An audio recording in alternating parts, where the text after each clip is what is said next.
Everybody, and welcome to another episode of TNCBA's Tips, Tricks, and How-Tos. And as we continue this march through the month of May, Kelsey, we're starting to think about the post-spawn. We talked to y'all a little bit last week about the popper bait and how that can help you with those bass that may be still on bed or guarding fry.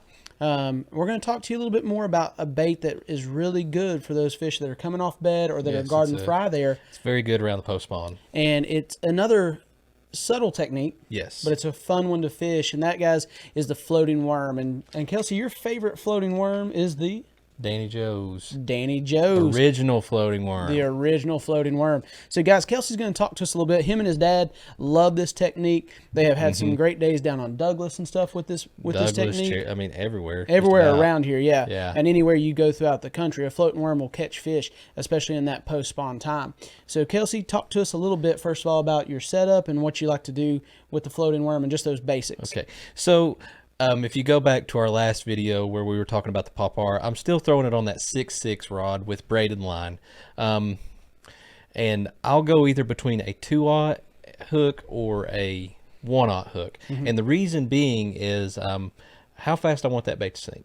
It's a weightless deal. Yeah. But the hook size does determine how fast that thing sinks. And it gives you more action too, because I mean, the 1-aught's going to be a little bit shorter. Yeah.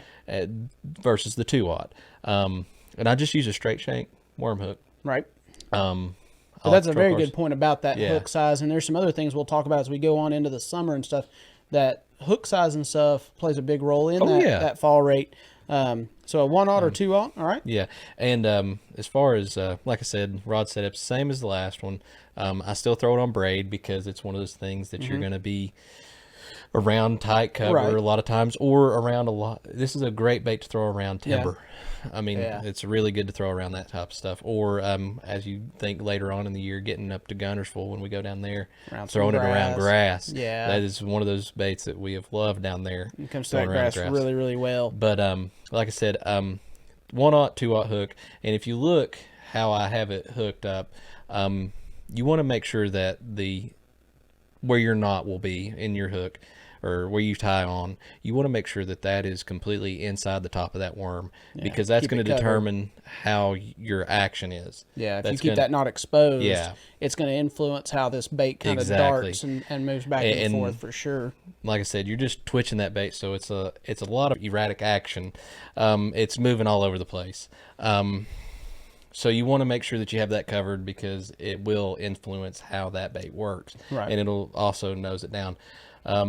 One of the most exciting things about this bait is it's still a very visual bite. Yeah. A lot of times you just see that flash. You're watching that worm come through there, and especially with the bright colors like a pink or a white or so that was the other thing I was going to ask you. Like, do you change up your colors a lot, or do you? No, I don't. I don't. I mean, a lot of people you can. I just prefer to simplify it. Keep it simplified. I try to keep my stuff simple. I mean, if you look at my tackle bag, a lot of times you're going to see a lot of the same things. Yeah. And that's just figuring out what I like, what I have confidence in. And that's what I stick with. A lot of times, that's what I'm going to go with, is what I have confidence in. But that is one thing fun about the bait, is the fact that, like you said, you're watching that bait work all the way back out to I mean, it's just dart. It's kind of like a fluke in a way, but it's a lot more subtle, I would say. It's a lot smaller profile. Yeah. It's more enticing, and it's got a lot more action than a fluke would. Okay. I would think, because I mean, you got the tail floating, all kinds of things.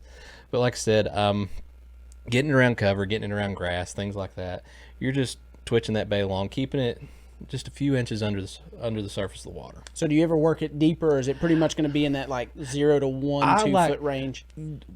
Just depending on your water clarity a lot of times. Okay. I like to keep it where I can see it. I got you. That's because I mean, there's a lot of times you'll just get one and it'll just take off running with it, and you'll never know that you had it. But I like to keep it to where I can see it. That's just the way I like to work the bait. But you can work it a little deeper, and that's where you go back into you could work it on a 3-aught, 4-aught hook if you wanted to. Yeah. But you're going to lose a little bit of action. Right. And it's going to, like I said, you're going to get more depth. But do you ever let it settle to the bottom? Like when you're casting this out here, are you firing out and then immediately you're going to twitching, or is normally it let it sink to the bottom? I just start working it as soon as I get it in the water. I try to, and I may slow it down depending on what level I want it to be. Okay. What depth I want it to be. But really, it's a fun bait. It's a great bait. I've caught a lot of good fish, a lot of fish on it. And that's another thing, going back to that drag, you're going to have a lot of big ones, and they're going to come up there and turn on it really quick and go back down. So be prepared with that drag. You've got braid on there, so with that braid. Yes. One other thing, though, is try you, if you're in super clear water, maybe trying you a fluorocarbon leader. You're not as worried as much about sinking like we were talking about last week with the popar. It's more okay for this thing to sink. So maybe a fluorocarbon leader to help in super clear water. But again, obviously, we're going for something that they can see. You're trying these different types of bright colors that they can look at. But it's just a great thing around cover. It's weedless. You can work it very easily. It's another weightless bait, similar to like we talked about with the wacky rig. So you can kill it, and it's not sinking out of their target area very quickly. It's something that's going to stay in their face. It's something that's going to sit there and drive them crazy. So with this worm, make sure spinning rod. Make sure that you have your line, your drag, all of that right. Try out those different cadences with the knot. Make sure that you're having that covered by the worm. That way that the knot's not influencing how this bait reacts. Play with that hook size a little bit. Think about how quickly you want it to sink and how fast you want to work it. Because if we go too light, or maybe you go lighter line so it'll stay down a little bit better. Because if you want to work it faster but keep it lower, you need lighter line, you need lighter hooks or a little bit heavier hook size. That way it's not jumping up there on top of the water. So guys, we hope that this helps you out. The floating worm, great way to catch some post-spawn bass. Still a good visual so that you can watch them come up there and eat it. Get out there, try it out for the post-spawn, guys. We'll see you on the next one.